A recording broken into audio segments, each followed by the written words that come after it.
Today I want to talk about one that I think is really exciting. It's called the honeymoon effect. Aujourd'hui, je veux parler d'un concept que je trouve vraiment passionnant. Il s'appelle l'effet lune de miel, la science qui permet de créer le paradis sur Terre.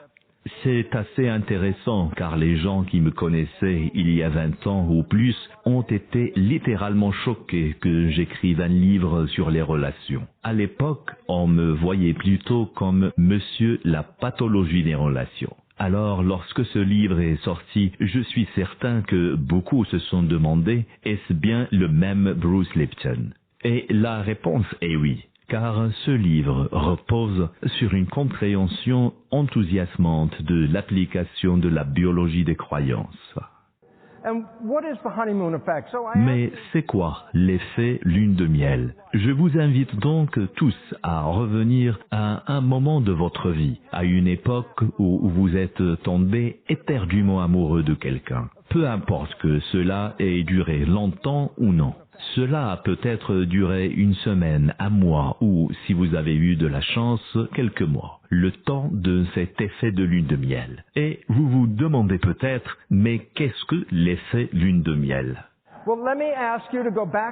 Eh bien, revenons justement à ce moment où vous êtes tombé éperdument amoureux de quelqu'un et posons-nous 3 questions. La première est la suivante. Lorsque vous étiez dans cet état d'amour, étiez-vous en bonne santé? Et l'on constate que pour presque tout le monde, en repensant à cette période, une évidence s'impose. Lorsqu'ils étaient amoureux, ils étaient rayonnants de santé. Ma deuxième question. Lorsque vous étiez amoureux dans cet état intense de lune de miel, aviez-vous de l'énergie? Et bien sûr, la réponse est oui. Vous le savez, vous pouviez faire l'amour pendant des jours sans même vous arrêter pour manger ou dormir. Mais plus important encore, posons cette question essentielle. Lorsque vous étiez plongé dans cet état d'amour, la vie ne vous semblait-elle pas si belle que vous aviez hâte de vous lever le lendemain pour en vivre encore davantage? Et pourquoi cette question est-elle si importante? Parce que voici ce qui se passait réellement. Vous aviez créé le paradis sur Terre. Et pourquoi est-ce fondamental de le comprendre? Parce que ce n'était pas un accident, ce n'était pas une coïncidence, ce n'était pas le fruit du hasard, c'était quelque chose que vous aviez créé. Et c'est intéressant parce que lorsque nous en parlons, la lune de miel évoque cette grande image de carte postale des îles des mers du Sud et tout ce qui va avec. Et c'est toujours comme ça que l'amour commence, mais ça a fini par se transformer presque inévitablement en quelque chose d'autre avec le temps. Et l'importance de tout cela est simple. Vous avez créé l'effet lune de miel, puis vous l'avez perdu inconsciemment. Si je suis ici aujourd'hui, c'est pour vous expliquer, premièrement, comment vous l'avez créé, deuxièmement, pourquoi vous l'avez créé, et surtout, comment il se fait que vous l'ayez perdu, et pourquoi c'est si important. Car il y a une science derrière tout cela, il y a une véritable science, et son importance est profonde pour la raison suivante.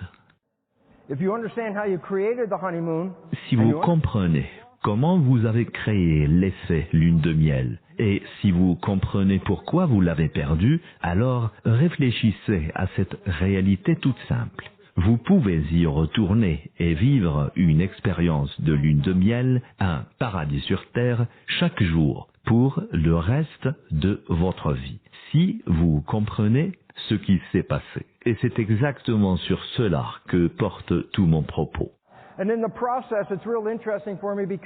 dans ce processus, ce qui est vraiment intéressant pour moi, c'est que je vais vous proposer ce que j'appelle une plaisanterie cosmique. Quelque chose qui pourrait bouleverser complètement votre vision du monde. Et ça se résume de la manière suivante. Nous avons été programmés pour croire que nous venons sur cette planète, que nous vivons notre vie, puis que nous mourrons, et qu'ensuite nous avons éventuellement la possibilité d'aller au paradis.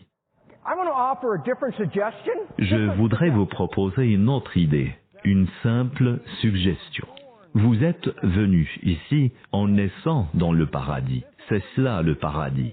C'est ici que vous venez créer. C'est ici que vous venez faire l'expérience de la vie. Et c'est d'ici que vous emportez, une fois cette vie terminée, tous les souvenirs et toutes les expériences vécues sur cette planète. When you are in your spiritual self, Quand vous serez dans votre dimension spirituelle, cet aspect créateur ne fonctionne plus aussi bien. Et l'enjeu est le suivant. Cette terre est le paradis. Il est vrai qu'en regardant autour de vous, vous vous dites sans doute, mais Bruce, comment pouvez-vous même imaginer que cette terre soit le paradis quand on voit ce qui se passe? and I'm going to tell you this. Et voici ce que j'ai à vous dire. Il existe une science qui montre que quelqu'un d'autre manipule votre pouvoir de création. Et je veux que vous compreniez comment cette manipulation s'est mise en place. Car lorsque vous reprenez votre pouvoir, lorsque vous récupérez votre pouvoir individuel, nous transformerons à nouveau cet endroit en un paradis, celui qui nous a été donné par Dieu au départ. C'est donc de cela qu'il est question.